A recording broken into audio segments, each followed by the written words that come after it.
നമസ്കാരം. മലയാളി വാർത്തയിലേക്ക് സ്വാഗതം. മാനുഷിക ദുരന്തത്തെക്കുറിച്ചുള്ള അന്താരാഷ്ട്ര മുന്നറിയിപ്പ് അവഗണിച്ച് തെക്കൻ ഗാസയിലെ റഫേൽ ആക്രമണത്തിന് ഒരുങ്ങിയെന്നും ഇനി പ്രധാനമന്ത്രി ബെഞ്ചമിൻ നെതന്യാഹുവിന്റെ അനുമതി മാത്രം മതിയെന്നും പ്രതികരിച്ചിരിക്കുകയാണ് ഇസ്രയേൽ സേന.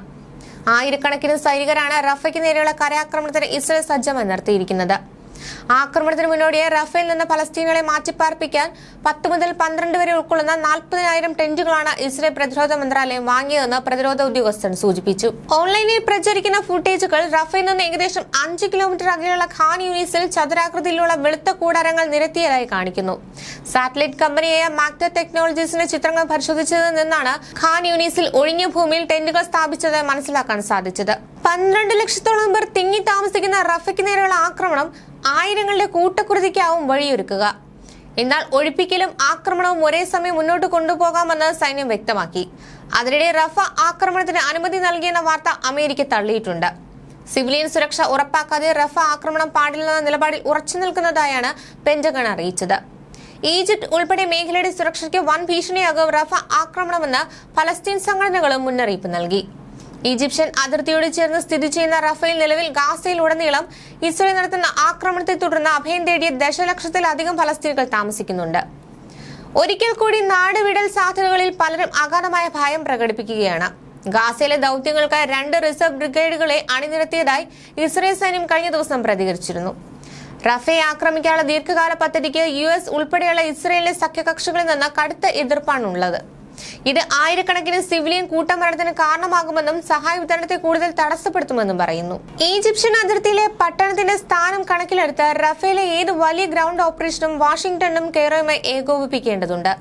ഗാസയിലെ ഫലസ്തീനികളെ അതിർത്തി കടന്ന് തങ്ങളുടെ പ്രദേശത്തേക്ക് തള്ളിവിടാൻ അനുവദിക്കില്ലെന്ന് ഈജിപ്ത് നേരത്തെ പ്രതികരിച്ചിരുന്നു. റഫേലേക്ക് നീങ്ങുന്നതിനെതിരെ കെയ്റോ ഇസ്രയേലിന് മുന്നറിയിപ്പ് നൽകിയിരുന്നു. ഇത് വലിയ മാനുഷിക കൂട്ടക്കൊലകൾക്കും നഷ്ടങ്ങൾക്കും വ്യാപകമായ നാശത്തിനും ഇടയാക്കുമെന്ന് സ്റ്റേറ്റ് ഇൻഫർമേഷൻ സർവീസ് പറയുന്നു. ഇസ്രയേൽ, ഈജിപ്ത്, ഖത്തർ എന്നിവയുടെ മധ്യസ്ഥതയിൽ നടന്ന വെടിനിർത്തൽ ചർച്ചകളും എല്ലാം തകിടം മറിഞ്ഞിരിക്കുകയാണ്. ഇസ്രയേലും ഹമാസും തമ്മിലുള്ള ഏറ്റവും പുതിയ യുദ്ധത്തിൽ 34,000 ഫലസ്തീനികൾ കൊല്ലപ്പെട്ടതായി ആരോഗ്യ മന്ത്രാലയം അറിയിച്ചു. ഒക്ടോബർ 7 ആക്രമണത്തിൽ ഏകദേശം 1200 ഇസ്രയേലികൾ കൊല്ലപ്പെടുകയും 250 പേർ ബന്ദികളാവുകയും ചെയ്തതായി ഇസ്രയേലി കണക്കുകൾ വ്യക്തമാക്കുന്നു. അതിനിടെ ഇസ്രയേലിനുള്ള പുതിയ സൈനിക സഹായം അടുത്ത മണിക്കൂറുകളിൽ തന്നെ കപ്പൽ മാർഗം അയക്കുമെന്ന് അമേരിക്കൻ പ്രസിഡന്റ് ജോ ബൈഡൻ അറിയിച്ചു. US കോൺഗ്രസ് പാസാക്കിയ പാക്കേജിൽ യുദ്ധകാലാടിസ്ഥാനത്തിലാണ് തുടർ നടപടി. വിവിധ അമേരിക്കൻ സർവകലാശാലകളിൽ പഠന ഫലസ്തീൻ ഐക്യദാർഢ്യവും യുദ്ധവിരുദ്ധ പ്രക്ഷോഭവും അമർച്ച ചെയ്യാൻ കടുത്ത നടപടികളും ഭരണകൂടം സ്വീകരിച്ചിട്ടുണ്ട്.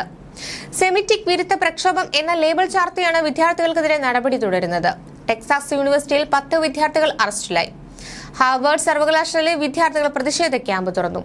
ഇസ്രയേൽ വിദ്യാർത്ഥികൾക്ക് അമേരിക്കയിൽ സുരക്ഷിതമില്ലാത്ത സാഹചര്യം പൊറപ്പിക്കാനാവില്ലെന്ന് US പ്രതിനിധി സഭാ സ്പീക്കർ പറഞ്ഞു. ഹമാസ് അനുകൂല പ്രക്ഷോഭം അമർച്ച ചെയ്യണമെന്ന് ഇസ്രയേൽ പ്രധാനമന്ത്രി നെതന്യാഹു ആവശ്യപ്പെട്ടിട്ടുണ്ട്.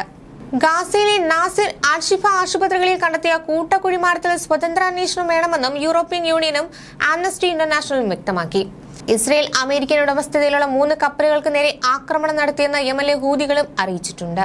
ന്യൂസ് ഡെസ്ക് മലയാളി വാർത്ത.